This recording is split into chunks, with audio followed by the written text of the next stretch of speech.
What is good, Tesla family? It's your boy Ray J back with another video, and in this video, we're going to be talking about the one and only Tesla and why I'm extremely bullish for the near term and long term futures. I'm going to talk about what the mainstream media has been saying that has affected the overall market today. I'm going to talk about what on earth the news has been saying about Tesla, as well as we have some huge updates involving their gigafactories and their production means. I'm going to end this video by talking about the man, the myth, the legend, Elon Musk. What has he been putting on his Twitter, as he has some huge updates for you guys. But before I do get started, before I talk about the Elon Musk tweets, I do have to mention that I'm not a financial, legal, or taxation expert, so don't take this as financial, legal, or taxation advice. Everything in this video is solely for entertainment purposes only. And also, if you guys can, please smash that like button if you want to see more videos like this. And not only benefits me, but benefits the entire Tesla community as a whole. And the last thing is, if you guys can, please check out the Moomoo link in the description. This is the sponsor of this video. And if you guys do sign up for Moomoo, you're going to get up to 5 free stocks, each worth up to $3,500. Once again, it's 100% free. It's really up to you, and I'm just putting it out there. With that out of the way, let's get on with the videos. Looking at Tesla, we are in the green despite what happened today. It's doing really, really good, believe it or not. We started off at about $1,168, running very, very well. Then we dropped with the overall market. You could see something very similar with the S&P 500. And the reason why we dropped the way we did before seeing a pretty good recovery closing in the green, the reason we saw this drop is because of the news. The news has been reporting some crazy things, guys. First off, it was noted according to CNBC that Jerome Powell says that the Fed will discuss speeding up bond buying taper at December meeting. Once again, this has led to some FUD because people are afraid of the fact that this could lead to interest rates going up as bonds are becoming more and more enticing for institutional investors. So with yields probably going up, possibly that could lead to some FUD for the market, that could lead to some downturns. However, he also mentioned the fact that inflation is something that's concerning. He finally mentioned it, so that's something else that was a little concerning. So that did play a role in the S&P. If I show you guys the S&P, it was in the red. It did drop about 1.95%. But the thing I want to talk about is the fact that we saw this big dump, and this is one of the main reasons why. And then look at this right over here. CBS News stated that the CEO of Moderna says that the current vaccines will likely not work against the new variant, which I find very absurd considering the fact that we just barely found out about it. And this could just be a money grab opportunity for Moderna, which is what they're trying to do, a business strategy. And once again, the fear, uncertainty, and doubt and exaggeration of this new variant is really having its toll on the market. You guys can see what happened yesterday and the 2 days ago, but that accompanied by the uncertainty involving Jerome Powell and inflation and the bonds and the tapering, all those things did play a big role in the market having this bit of a drop. The S&P was down about 1.95%. A lot of stocks were in the red, but at the same time, a lot of stocks such as Tesla still did really well despite that. So like I was saying before, guys, Tesla is still doing well. It's still really strong, and it makes me very excited because despite it dropping to 1,118, we had a nice recovery closing at 1,144. We saw some consolidation once again at this range. Like I showed you guys yesterday, it's doing quite well. Now look at the Bolingers right over here. Significant drop because of the news, and despite that, we saw a little bit of volatility with more consolidation. Then we ran all the way up, having a very strong close, showing that Tesla does not want to drop. The investors are super excited, and that makes me very proud to say that Tesla does still have the insane potential even in the short term. Now, let me talk about the long term for a little bit of time. If I look up the MACD and the RSI, as I always do, check this out right over here. We could see that the MACD is just bouncing back and forth and back and forth. It was in the green, and all of a sudden it was in the red, and then it's in the green again, showing that Tesla is showing strength. It's getting the strong support it needs, but it's simultaneously not ready to really explode the way we saw it before just yet. And that's because of what's going on with the overall market, the news, the uncertainty right now, and that's fueled by the media. So I do want to put it out there, guys, that this is not Tesla's fault. The fact that Tesla's not exploding yet is not Tesla's fault, because this is a very good company. We've seen so much good news, and this thing could have easily beaten all-time highs by now. It's just that the media, the overall market, is doing what it can to keep stocks down. It happens. Now RSI is going up once again to 56.38, showing strength, which means Tesla is a beast and it's just getting ready. So once again, my thesis is the same. For the long term, I see this thing breaking $2, $3, $4, $5, $10,000 a share even in the upcoming years. But in the short term, at least for the next upcoming weeks, I don't know what's going to happen. We could see some bouncing between these support and resistance, as you guys saw in the MACD. And even though that's going on, it's nothing to be worried about, because like I said, I'm still very bullish. Now, the last thing I want to show you guys is the EMAs right now over different time frames. And right now, they're showing some stagnant movements right over here. There's not as much divergence as I'd like to see, which means that Tesla could kind of bounce between support and resistance for a little bit, but it's slowly still stepping its way up as they are moving on an upward trend. But overall, I still have the same thesis. I'm very bullish. I'm very excited because we have some big things to discuss. So, anyways, with the technical analysis out of the way, I'm going to talk about tomorrow what I expect to be happening a little bit later. But right now, let's just go over some big articles that just came out.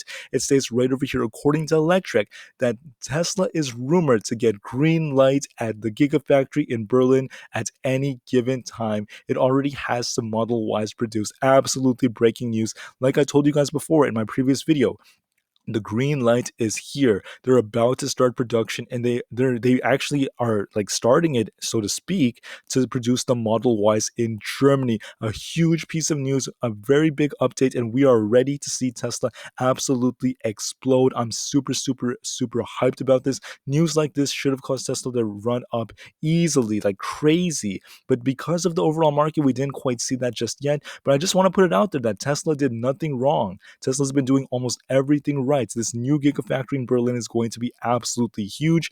Then another big update that I have for you that came out today, according to Electric again, is that Tesla's gigacasting strategy may be adopted by half a dozen other automakers. And what does this mean? Let me show you this right over here. Tesla has a new piece of innovation, a new way to produce their cars in a much more simple manner that's going to save time, it's going to save money, and it's very efficient and innovative. So check this out right over here.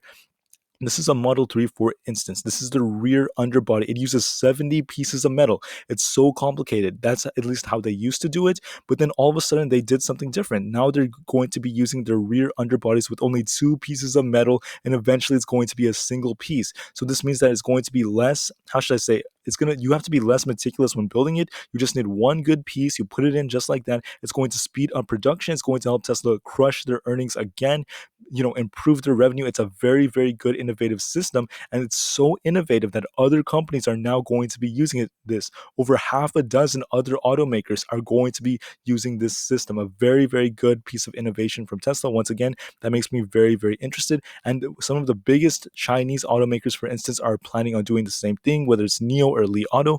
Once again, a very big piece of news because it makes me excited for how they're going to improve their production. So anyways, Investopedia states that Tesla's CEO is going to attend the company's next earnings call. And this is actually coming out in a couple of hours. If anything, I can't report what he said just yet. It hasn't come out at the time I'm recording this, but I will keep you guys updated a little bit later. But if anything, guys, I do think that Elon Musk has some big things to say. He did mention that he has some updates for the Cybertruck. He's going to talk about the production, their Q4 plan, such as them trying to prioritize building things more cheaply and more efficiently instead of just going crazy at the last quarter, which has happened in the past. So that makes me very excited. Elon Musk does have some big updates, and we're going to see some huge news for Tesla bulls, in my opinion. And that makes me very excited. So I can't wait to see what Elon Musk has to say. He's going to be attending the call, and that could be absolutely fantastic for Tesla. Now, anyways, the latest Elon Musk tweets that just came out, we could see that right over here. There was a lot of things that Elon Musk said about the Cybertruck. He did state that it's intentionally an insane technology bandwagon. He stated that Cybertruck will reach far into post-apocalyptic future and bring that technology to now. And he stated this right over here about Tesla. He stated that, oh man, this year has been such a supply chain nightmare. It's not over yet. I will provide an updated product roadmap on the next earnings call. So Elon Musk is being pragmatic and realistic. He is stating that there was a supply chain issue from 2021, and it's not 100% over yet, but they are still pushing it. They are still doing well because remember, we have the new Gigafactory coming out in Texas. It may be coming out by next month. It's going to be absolutely huge. On top of that, we have more production being produced in Germany. I mean, there's so many big catalysts for this company. I wouldn't be surprised if Tesla keeps on seeing more and more green for the near-term future. Now, right over here, Elon Musk did actually reply to this tweet right here. Someone stated that they're in love with the yoke, and it's very satisfying to use. And they're basically talking about this right over here for Tesla. It looks really cool, and it makes me very excited. But right over here, Elon Musk stated that the yoke allows for an unobstructed view of the screen. The acid test for a new interface it uses is for 2 weeks, and see if you want an old version. After using Yoke for a few weeks, I didn't want the wheel, and I definitely agree. It looks really, really cool. And on top of that, people are basically replying to that. Elon Musk did talk about how this is very beneficial. But once again, a really big update for Tesla makes me super excited. And Elon Musk also liked this tweet right over here. According to testmanian.com, Tesla Model 3 takes 55%. You read that properly. 55% of the Israeli EV market share in 2021. The Tesla Model 3 alone is absolutely dominating the world. It's also accompanied by the Model Y, which I think is very popular in other places like China. But the Model 3 is just killing it. And that makes me super, super excited for what else is going to be coming. Imagine when the Cybertruck comes out, guys, it's going to be an absolute monster. I mean, like I said before, this thing has so many catalysts coming out. So like I said before, guys, for the next upcoming months, for the next years or so, I see this thing going to 2,000, 3,000, maybe even $5,000, $10,000 a share. I mean, this thing is going to absolutely crush it. But for the short term, there is a lot of fun that's coming out, guys. A lot of people are basically scared and uncertain about what's going on with this variance. They are talking about Jerome Powell and interest rates possibly going up. So right now we could see a little bit of sideways action, and that's the uncomfortable truth. We could see another run up to about 1,168 by next week, but then we have some, how should I say, resistance over there, and some other piece of news could cause us to drop a little bit, and we could just bounce a little bit back and forth leading up towards the end of the year. And I do think we're still going to have a pretty strong year, but the year end is not here yet. It's going to take a couple of weeks. But right now, like I said, we could see a little bit of sideways action like we have been seeing over the past few days because of the news, the rumors, and all the uncertainty that's coming out right now. But don't be afraid, guys. Like I told you, just wait a month or two, wait a little bit of time. This thing is most definitely going to break all-time highs in my opinion. I do see this thing breaking $2, $3, $4, $5,000 for the long-term future. Just give it the time it needs because there are so many catalysts. Now, I do want to note the last thing. When we see Tesla drop the way it does, that's not Tesla's fault. This is because of the overall market. It's because of the news. It's not because of Tesla. Tesla's been doing next to everything right. They have new factories coming out. Their production is killing it. They're destroying all the earnings reports. I mean, this company is just a monster. I can't wait to see what else they have. I'm super, super bullish. With that all out of the way, guys, thank you for listening. I can't wait to see what Elon Musk has for the earnings call. And I'm very, very excited, guys. So take care. Have a great rest of the day. And I'll see you on the next one. Tesla to the moon and peace out.